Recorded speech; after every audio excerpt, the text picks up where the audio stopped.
Hola, ¿qué tal a todos y a todas? Mi nombre es Leticia Rovira y hoy voy a estar llevando adelante este tercer y última entrevista del ciclo Ciudades, Urbanismo en el Mundo Antiguo.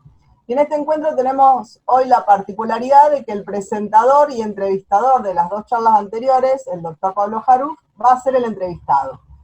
Pablo es el director del proyecto Filosit 19075, que se llama Ciclos de Urbanización y Dinámicas Sociopolíticas en Siria-Palestina, de la Edad de Bronce a la Edad de Hierro, 3600 al 700 a.C.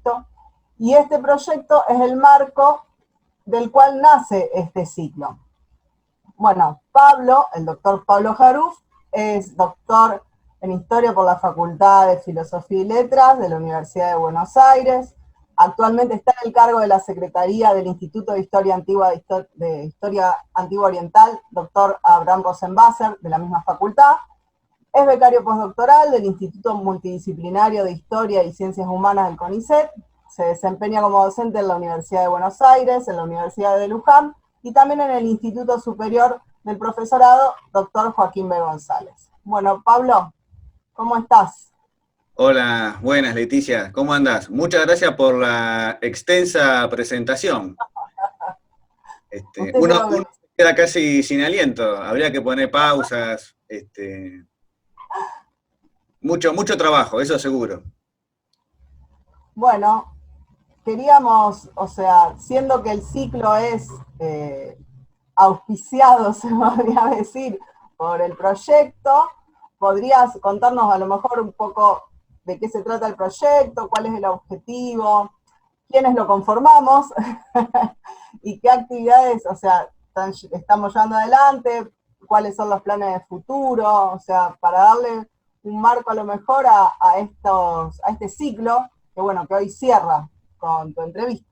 Bueno, con esto último quería arrancar porque hoy cierra, pero la temporada 2020.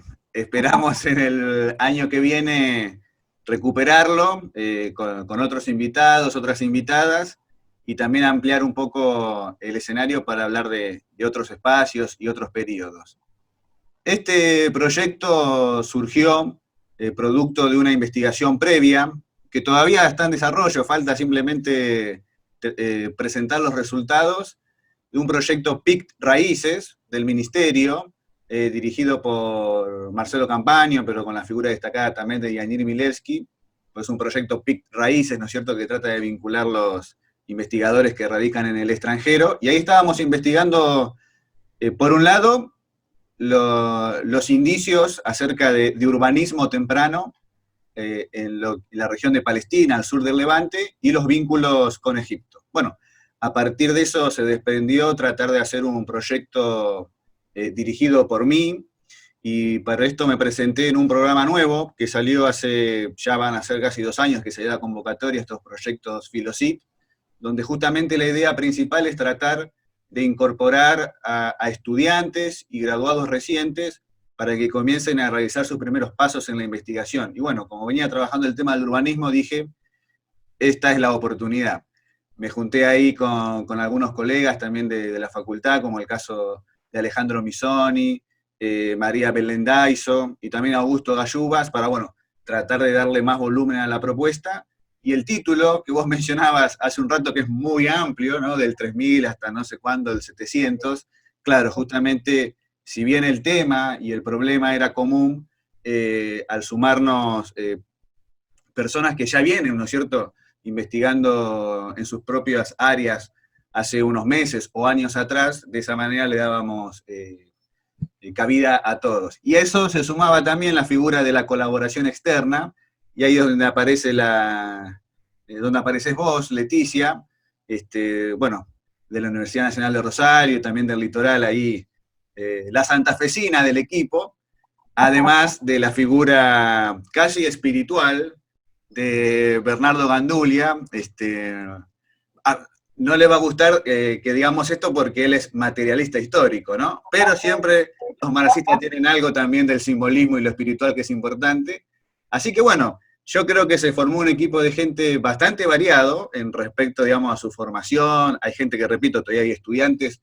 Ahora igualmente iba a compartir una diapositiva, pero bueno, ya que estoy, los adelanto. Está Leandro Constance Lima, Catherine Kiefer, Melina Fini, también estaba Nicolás Desideri, que, bueno, pero todos saben los estudiantes que se complica y prefirió, bueno, tomar un descanso. Esperemos si después se vuelve a sumar o seguirá su camino por otro lado, pero estaban ellos, repito, gente ya con alguna titulación, como el caso de Alejandro, Augusto, Belén, bueno, y mi caso, más los colaboradores externos. Así que bueno, el proyecto es chico porque la financiación es muy poca, los problemas de este año también implicaron que seguramente haya prórrogas para poder llevar adelante los distintos objetivos, y en lo que a nosotros respecta, hicimos reuniones semanales en el querido Instituto Dr. Abraham Rosenbasser, donde discutimos textos muy generales y muy amplios sobre urbanismo antiguo, contemporáneo, y cada uno desde los temas que iba investigando fue aportando de lo suyo, y eso estuvo buenísimo porque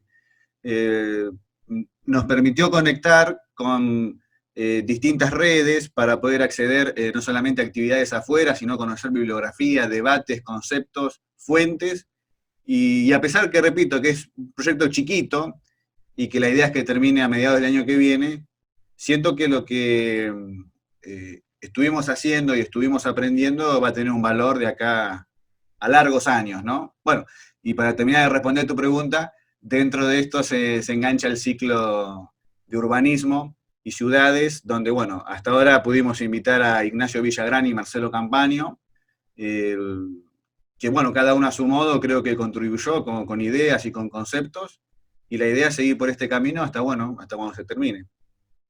Sí, además, o sea, valorar creo que esta cuestión de que haya alumnos también terminando, o sea, haciendo sus primeros pasos y, o sea, muchos niveles diferentes eh, en cuanto a la formación hace que se enriquezca también, o sea, las reuniones han sido muy enriquecedoras con esto que vos decís, o sea, la cuestión del intercambio de bibliografía, de poder discutir, y todo en un ambiente muy cordial, que eso es muy bueno, agradable, y, y que se agradece, dame la invitación. Bueno, ¿y por qué elegiste? Pues bueno, a mí me convocaste cuando ya estaba el proyecto armado. ¿Por qué elegiste o eligieron este nombre? O sea, ¿por qué se llama Ciudades y Urbanismo en el Mundo Antiguo? O sea, ¿de qué hablamos cuando hablamos de urbanismo en el mundo antiguo o de ciudad? O sea, ¿es lo mismo, es diferente? O sea, ¿por qué?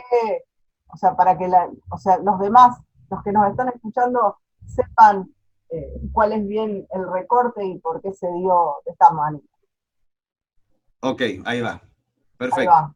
Bueno, acá hay algunas fotos en ambientes más formales, como el caso del instituto, en otros más informales, ahí hay un arbolito de Navidad, ya como pasa el tiempo, pero bueno, que en algunas fotos hay algunos, en otros están otros, por eso que las quería compartir, para ver esto que comentábamos recién del grupo, y yo quería volver a rescatar lo que decías del tema de la participación de los estudiantes. No solamente es muy importante para ellos, gracias a esto pudieron hacer sus primeras presentaciones en congresos nacionales y sus primeras publicaciones, sino también para nosotros porque es muy enriquecedor a veces con las preguntas y con las ideas, que uno está tan enfrascado a veces en un tema que está investigando, y por ahí hay preguntas tan básicas que uno no las puede responder, pero las pasó por alto simplemente porque se olvidó. En cambio, cuando uno está con un estudiante, esas preguntas siempre sirven un montón.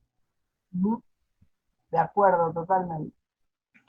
Sí, sí, Muy, eso es importante. O sea, y se nota mucho en los intercambios de las reuniones, o sea, que también, o sea, esto que hablamos del buen clima hace que todos podamos compartir las diferentes cuestiones que tengamos, o sea, vengamos maquinando a lo mejor tranquilamente, o sea, y que nos enriquezca a todos, sí. bueno, y justamente la idea de este encuentro es tratar un poco de abrir estas discusiones que somos nosotros 5, 6, 7, 8, depende si cuántos más, cuántos menos somos en las reuniones, pero claro, una de las cosas las que nos preguntábamos era, bueno, ¿qué significa, no, la palabra ciudad y qué uso le vamos a dar a la hora de cuando hablemos de estos temas para el mundo antiguo? Bueno, aquí lo que voy a compartir es mi propia mirada, ¿no? A partir de estos debates que tuvimos con ustedes, pero me hago responsable de lo que voy a decir, eso es lo que quiero transmitir. que a decir verdad el término ciudad es muy complicado.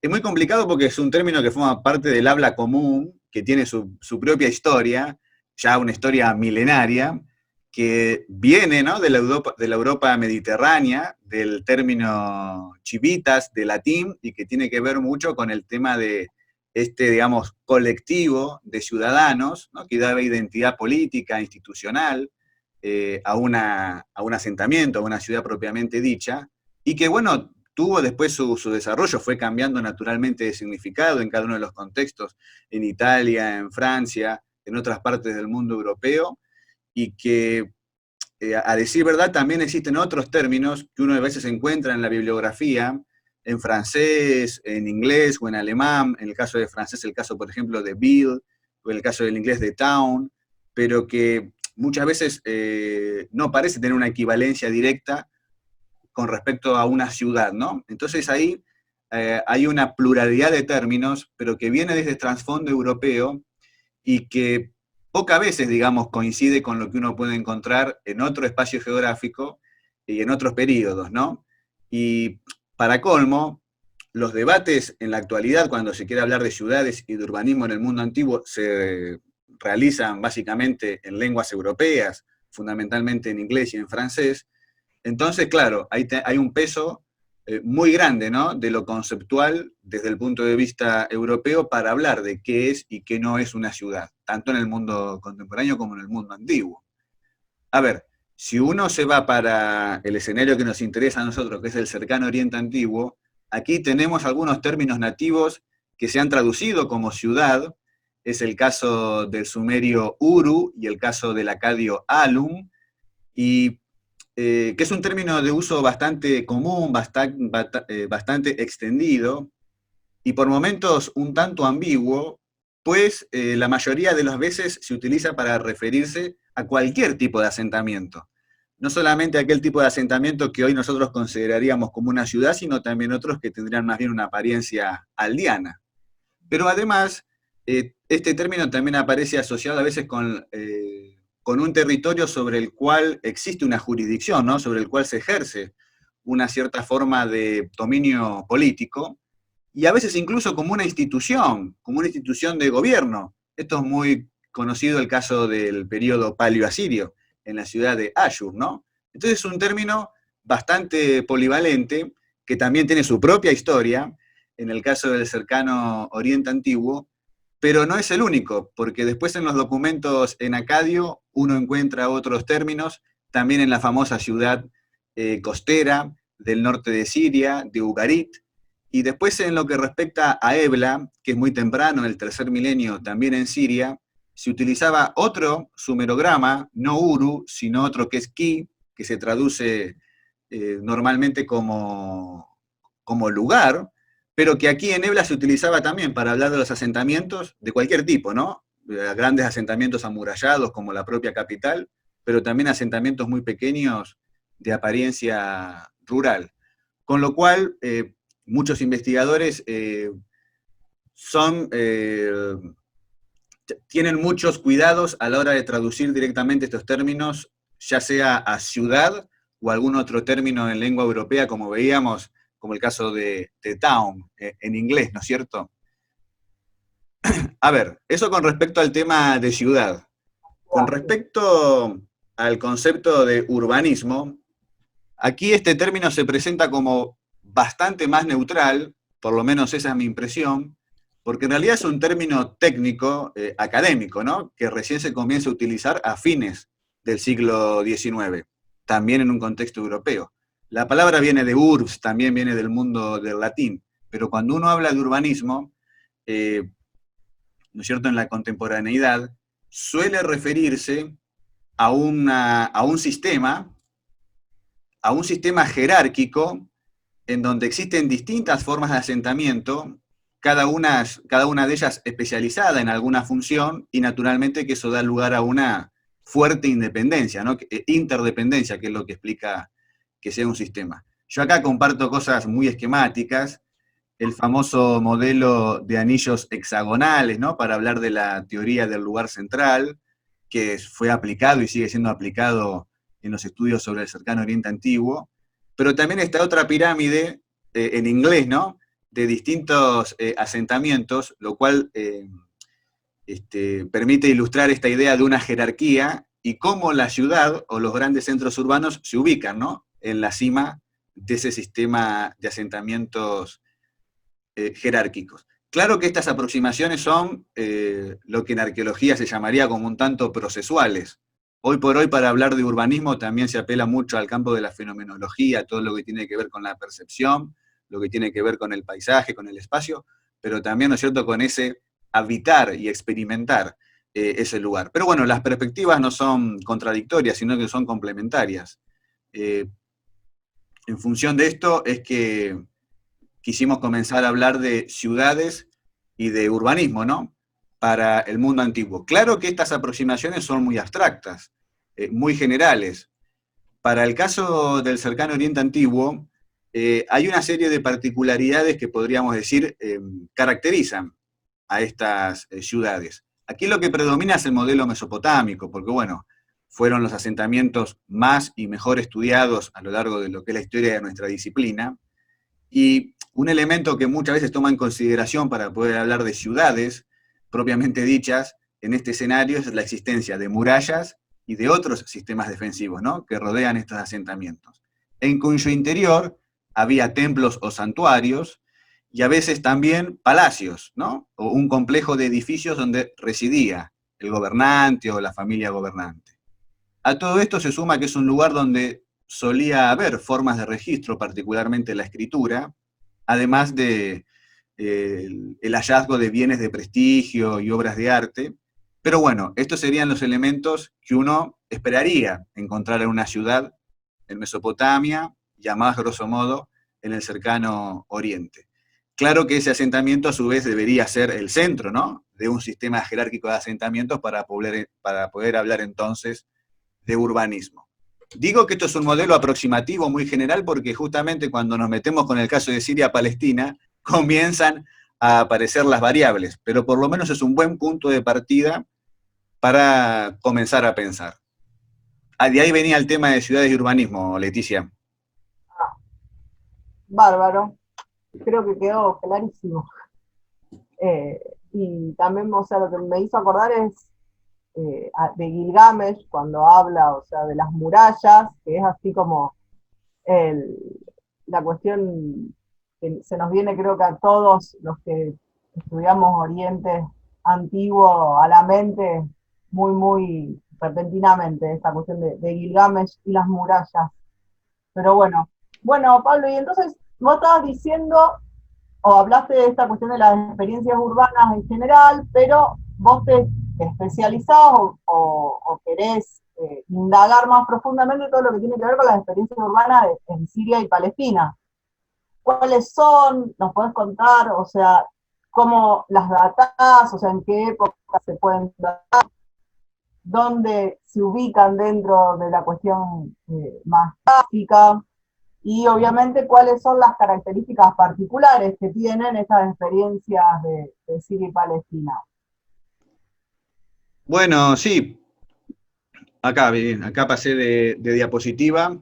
A ver, mi tesis de doctorado, que defendí ya hace 3 años, era sobre el periodo calcolítico, un periodo, sin lugar a dudas, preurbano, aunque algunos ya lo están poniendo en duda. Así que lo que me interesa a mí son las primeras experiencias urbanas del calcolítico tardío, comienzo de la Edad del Bronce. Otros integrantes del proyecto trabajan más lo que es bronce tardío, Edad del Hierro, ¿no?, lo que es el fin del segundo milenio, el comienzo del primer milenio. También vos, Leticia, realizás estudios sobre el bronce medio. Entonces, digamos, cuando nos reunimos y leemos, digamos, nuestras producciones, uno se va enterando qué va haciendo el otro. Pero bueno, en función así de mis objetivos particulares, el interés va por las primeras experiencias urbanas. Y comenzando por el caso de Siria, yo pongo aquí Siria y regiones adyacentes porque las fronteras de los estados contemporáneos no coinciden con, vamos a decirlo así, la frontera de los procesos de la historia antigua, ¿no?, y de la prehistoria.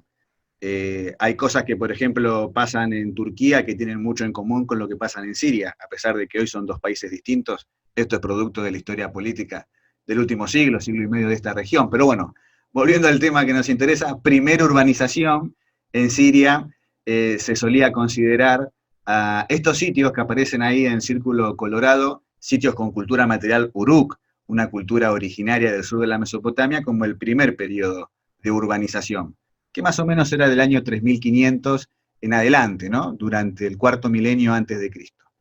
Sin embargo, de lo que me interesaba hablar hoy era de compartir la evidencia de algunos sitios pre-Uruk de esta región, de Siria, pero también de otras partes del cercano oriente, donde ya comienzan a haber indicios de urbanismo previos, ¿no?, a esta primera urbanización que comentaba recién. Esta cronología yo la traigo de un manual que es de lectura obligatoria para todos aquellos que se interesen en la historia de Siria antigua, que es la arqueología de Siria, ¿no?, de Ackerman y Schwartz, del 2003.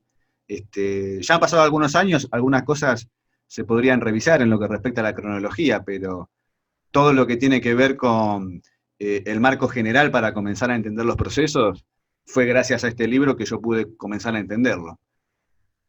Con respecto al mapa, a decir verdad, los únicos dos asentamientos de los cuales yo voy a hablar, podría hablar de muchos más, pero si no sería larguísimo, los únicos dos asentamientos que hoy están dentro de las fronteras de Siria son Tel Brak y Tel Hamukar, que están al noreste, ¿no?, de la República Árabe de Siria.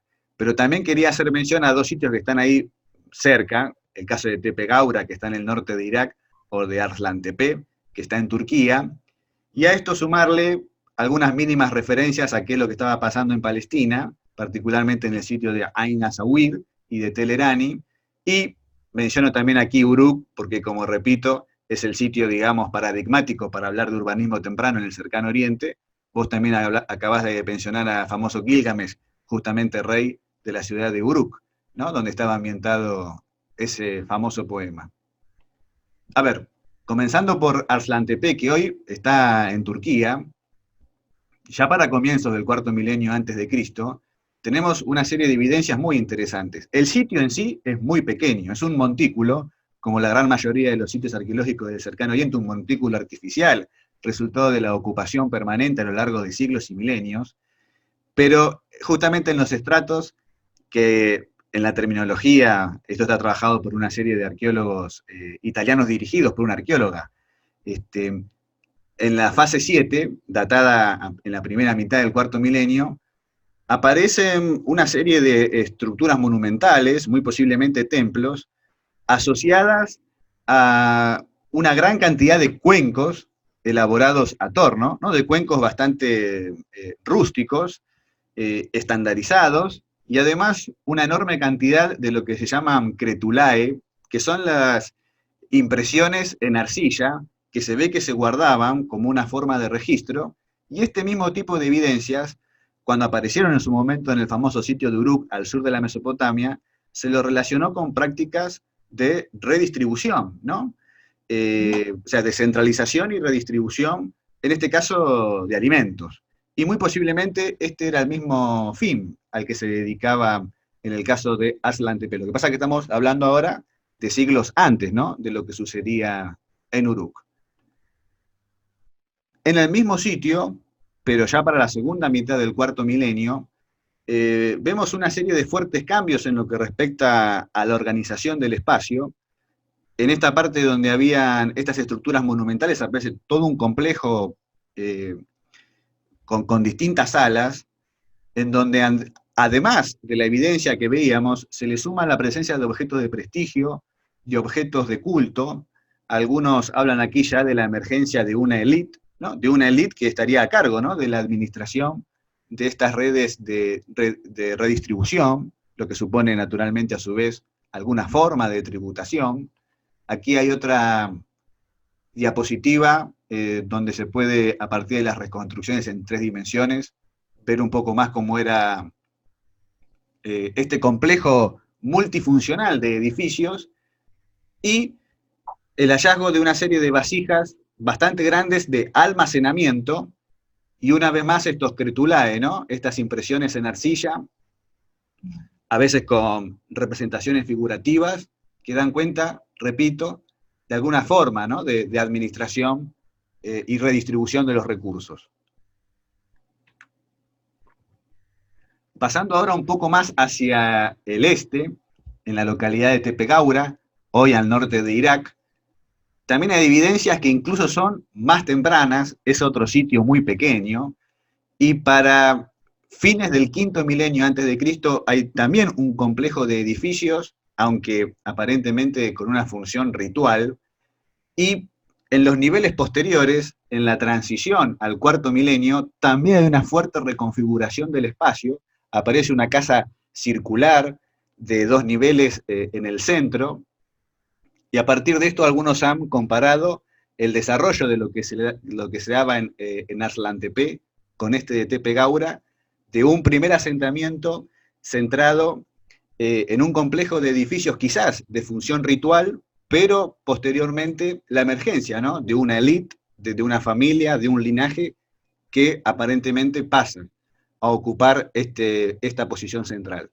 Son sitios todavía muy pequeños, ¿no? Y estamos hablando de, repito, fines del quinto milenio y comienzos del cuarto milenio antes de Cristo. Ahora sí, metiéndonos en el caso de Siria, propiamente dicha, es decir, la República Árabe de Siria, un sitio que destaca, sin lugar a dudas, es Tel Brak. Está en la cuenca del Jabur, como en la imagen que está aquí a la izquierda. En la derecha tenemos todo el plano de todo el montículo, que en realidad es casi como un conjunto de varios montículos que estuvieron ocupados desde la prehistoria hasta no hace muchos años atrás. Es decir, aquí hay restos arqueológicos de varios miles de años. Las partes que están en el círculo colorado son los lugares donde se encontraron evidencias que corresponden, ¿no?, al cuarto milenio, a estos indicios tempranos de urbanismo de los que hablan algunos autores y que yo comparto. Además de las excavaciones propiamente dichas, hoy, gracias a la tecnología, se realizan estudios a partir de imágenes satelitales, a partir de resonancia magnética, también el trabajo de las prospecciones en territorios, y este conjunto de estudios ha dado lugar a pensar que este asentamiento, ya para el año 4100, para fines del quinto milenio, ocupaba una extensión de 55 hectáreas, pero que en los primeros siglos del cuarto milenio ya ocupaba unas 130 hectáreas, que esto para asentamientos de esta época es una cosa grandísima, enorme. Claro que se trata todavía de un patrón de asentamiento disperso, lo cual daba lugar a una baja densidad de concentración poblacional, pero este crecimiento sostenido, algunos lo interpretan, ¿no es cierto?, como una suerte de fuerza que atrae, ¿no es cierto?, a distintos grupos humanos y a distintas aldeas que poco a poco comienzan a nuclearse en torno a un mismo centro.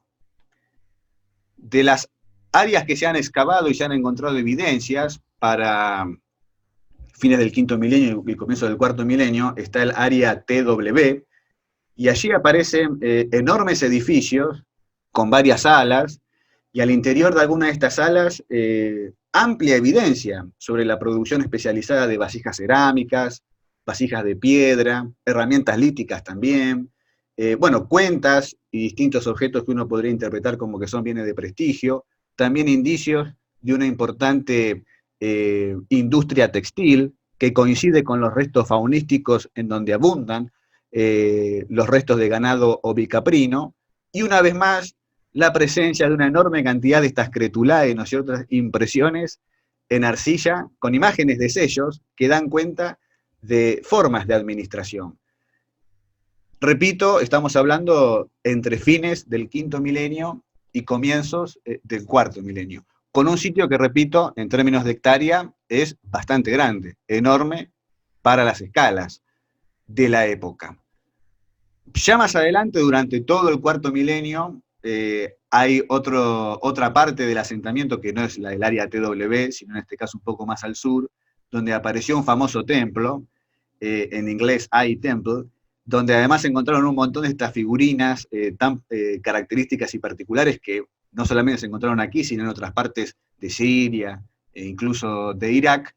Y aquí aparece entonces, posteriormente, un complejo religioso, ¿no? Aparentemente como el centro de este asentamiento, construido sobre una enorme plataforma, en la cual se depositaban o se manejaban este tipo de figurinas tan particulares. Y para completar lo que yo quería hablar sobre algunos asentamientos en Siria, el caso muy cerca de Tel Brak, hacia el este de Tel Brak, Tel Hamukar, donde a mediados del cuarto milenio tenemos una ocupación prácticamente de un área de 300 hectáreas, aunque también repitiendo un asentamiento de forma dispersa, como el caso de Tel Brak, también un complejo de edificios. Una vez más aparecen no solamente las impresiones de sellos, sino también los propios sellos que se utilizaban, y una cuestión muy interesante, distintos indicios de violencia en torno a mediados del cuarto milenio, tras lo cual aparece la ocupación, o por lo menos la presencia material de cultura uruk, ¿no? Esta cultura que venía del sur de la Mesopotamia. Con lo cual ese avance, como se lo entendía en su momento, ¿no? Ese avance desde el sur, en realidad parece venir a sumarse a una serie de desarrollos locales, y es una suma que parece haber dado lugar a enfrentamientos. Esto es una posible interpretación, ¿no? Naturalmente puede haber otras sobre por qué se encontraron no solamente armas, sino también fosas comunes con un montón de humanos, pero también de animales. Y simplemente para dar cuenta un poco del sur del Levante, de lo que es la región de Palestina, algunos sitios cuya organización espacial, pero también cuya cultura material no parece guardar relación con lo que estábamos viendo en Siria, sino que parece ser un desarrollo más bien local. Pero también es interesante que ya para la segunda mitad del cuarto milenio hay sitios eh, grandes para las escalas de lo que es Palestina, como el caso de Ain Asawir, que algunos piensan que superaba las 60 hectáreas, para lo que aquí se conoce como el Bronce Antiguo I, y después un sitio de Telerani, más pequeño, pero con arquitectura monumental en su interior, y con una muralla de aproximadamente 8 metros, ¿no? de grosor, que rodeaba todo el asentamiento. Lo cual da Vos cuenta... Sí, te perdón, escucho. Sí, vos sí. estuviste excavando en Telerani. Exactamente, tuve la posibilidad ahí de compartir, adelanto, ya que estamos, que en nuestro próximo video, si sale todo bien, ¿no? Porque somos varios para organizarlo, vamos a hablar exclusivamente de Telerani, por eso que lo menciono un poco por arriba, para, digamos, no quemar el próximo video, pero, sí, no, pero, o sea, lo interesante aquí es que, digamos, tanto la evidencia como la ubicación cronológica de Telerani la podemos, digamos, incorporar dentro de todas estas otras evidencias a las que yo hacía referencia, ¿no? En las diapositivas anteriores. Y simplemente, digamos, para sintetizar un poco todo lo que venía comentando, naturalmente que existe una enorme variedad en el tipo de cosas que se fueron encontrando. Hay sitios muy pequeños, de unas pocas hectáreas, a otros que tienen cientos de hectáreas.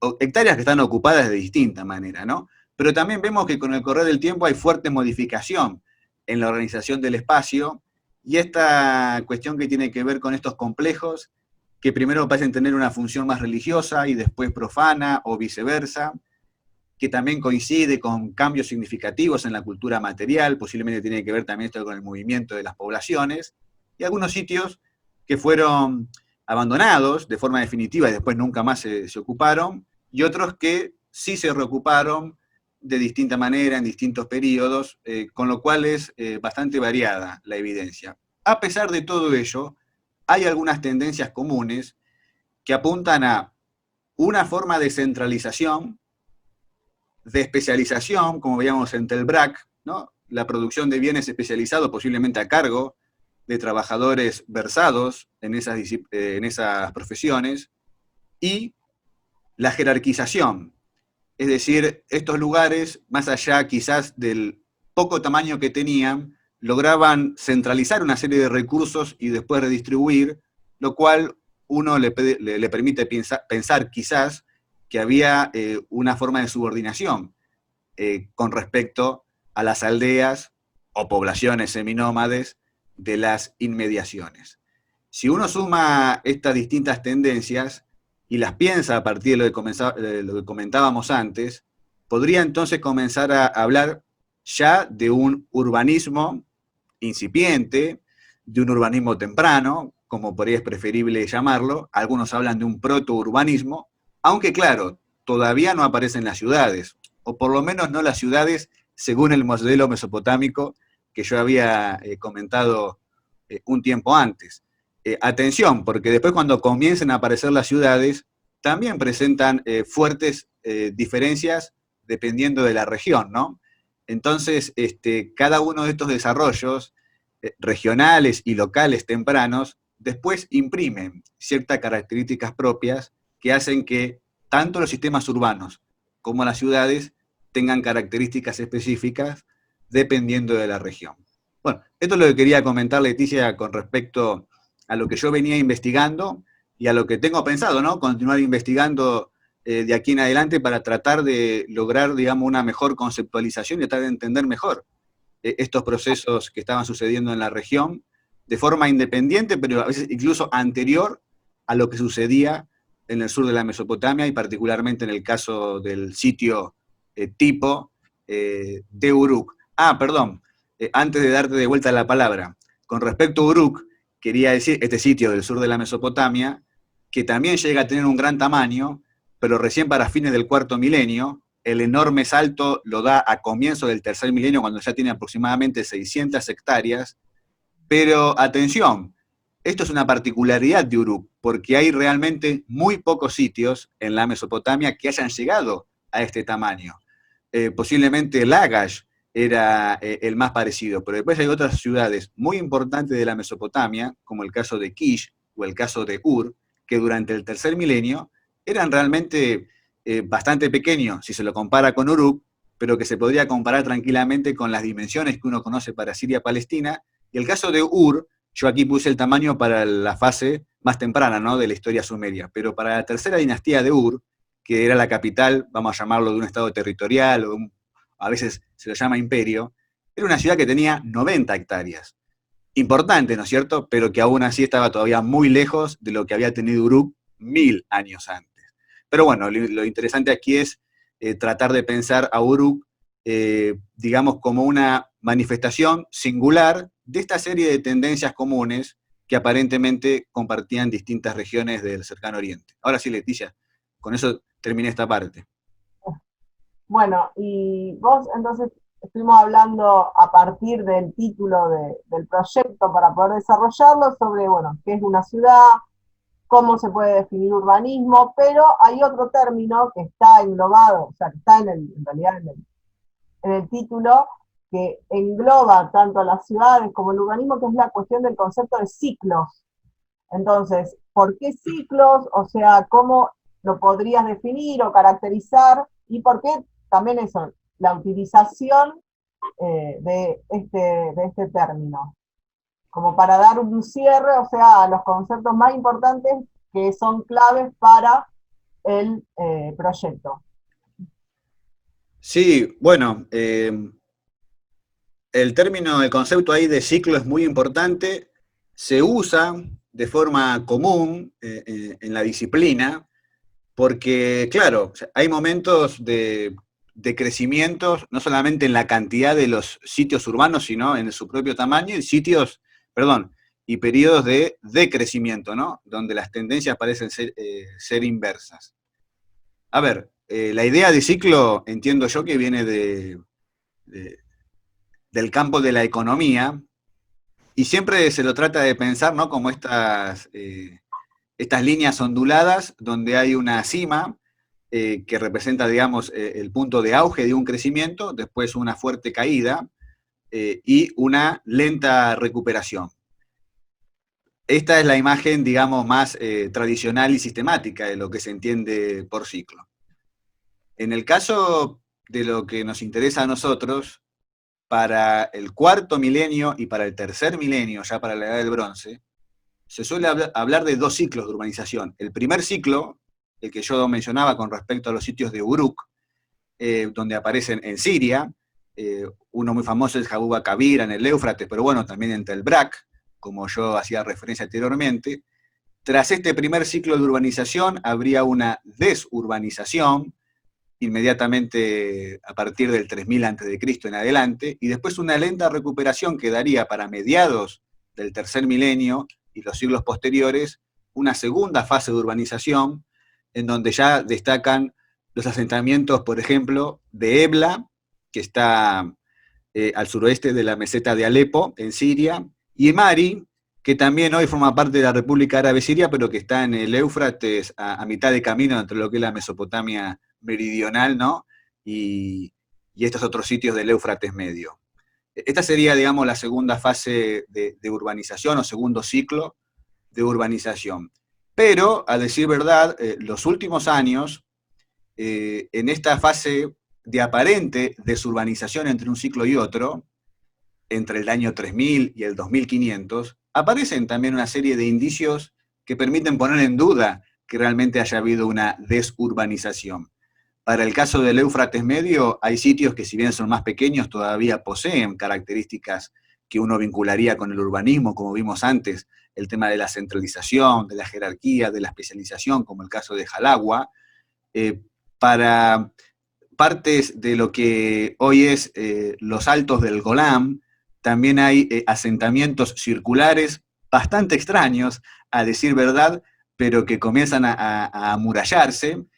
Un poquito más al sur, para ir a Jordania, también aparecen asentamientos que aparentemente tienen una planificación interna, con lugares especializados, dedicados quizás a la producción de algunos bienes, y en otro caso dedicados a actividades rituales, como el caso de Girbet el Seracún, en Jordania, repito.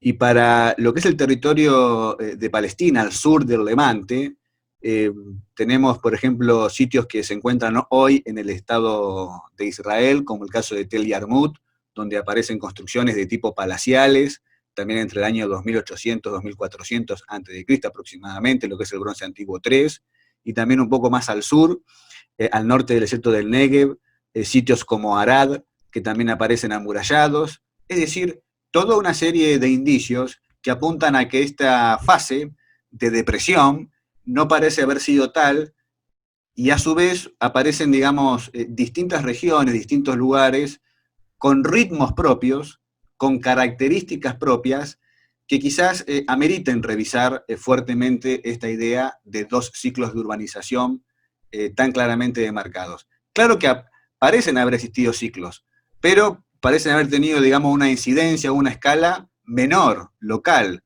no incluir a toda la región de Siria-Palestina. Justamente lo que he logrado advertir, pero también hemos trabajado un poco en el proyecto, es ver que existen trayectorias regionales con sus propios ritmos, con sus propias características, y que todo el territorio de Siria-Palestina, e incluso un poco más, es muy variado, muy heterogéneo, no solamente en lo que respecta a la geografía, sino en función de estos procesos históricos que uno deduce, que interpreta a partir de la evidencia. La pregunta que uno se podría plantear, las preguntas que uno se podría plantear es, bueno, ¿por qué existen tantas trayectorias regionales? Si realmente son regionales o qué tipo de división se podría hacer, y a su vez, bueno, cuáles son las interconexiones, ¿no? Entre unas y otras, para tratar de explicar por qué lo que pasa en un lugar también pasa en otro lado, aunque digamos con sus propias particularidades. Quiero decir con esto que el trabajo no está terminado, ni mucho menos. Hay mucho para hacer. En lo que respecta a mí, trataré, ¿no es cierto?, de profundizar un poco más en estos indicios tempranos, para ver, digamos, cómo explicar mejor después lo que pasa para ya la edad del bronce. Bueno, eso, Leticia, es lo que quería compartir. Bueno, Pablo, muy interesante todo lo que estás planteando, la cuestión sobre todo de poner un poco sobre el tapete esa cuestión de las diferencias regionales, o sea, y no esa cosa de la monogénesis desde los sumerios y la ciudad sumeria hacia como una irradiación hacia lo demás. Creo que eso también tiene que ver con una cuestión de, a lo mejor no sé si innovación, pero sí de renovar las miradas sobre cuestiones que a veces se dan como cerradas pero que tienen, o sea, que volver a la luz cuando también, o sea, empiezan a salir nuevas fuentes y nuevas cuestiones para analizar. Vos hablabas del libro de Schwartz, que bueno, que hay algunas cosas de Ackerman y Schwartz, que hay algunas cosas que ya están, o sea, y es del 2003, y como dice Liberani, o sea, Oriente es un gran laboratorio que siempre nos está dando nuevos materiales para rever las posturas y los desarrollos y los procesos que estamos estudiando. Así que bueno, yo creo que la gente va a quedar muy interesada de escuchar lo que estamos haciendo en el Instituto de Historia Antigua Oriental, gracias a este proyecto Filocid que financia la UBA. Acá tenemos a su director, a Pablo Jarú, que bueno, nos estaremos viendo y estén todos atentos a los próximos videos del instituto, como dijo Pablo, la cuestión ahora de Teleraní y todos los que tuvieron la suerte de poder ir a excavar allá. Así que muchas gracias. Con respecto, no, o sea, antes de despedir, con respecto a eso sí, invito a que estén atentos y atentas, y ahí, digamos, también va a participar Yanir Milevsky, que justamente fue mi director de tesis, y bueno, gracias a él pude conocer este mundo tan rico, además de Bernardo Gandulia, ¿no? Pero desde un punto de vista arqueológico tan rico y variado de Siria-Palestina. Y bueno, por lo menos la intención que yo quiero transmitir aquí es tratar de pensar estos grandes procesos de cambio, nada más y nada menos el origen de la ciudad con lo que viene, con el tema de la escritura y el Estado, pero pensarlo así, ¿no? Tratando de rescatar las particularidades, las interacciones, las variedades, no porque esté mejor o peor explicado, sino para ver qué sale de esto, a ver a partir de una mirada distinta, qué es lo que puede aparecer para volver a pensar los problemas comunes de nuestra disciplina. Así que eso a modo de adelanto para el próximo video. Bueno, gracias Pablo. Bueno, gracias a vos. Después te pasamos ahí el sueldo por haber conducido, no te preocupes. Estás dentro del proyecto. Quedo a la espera. Bueno, chao. Chao.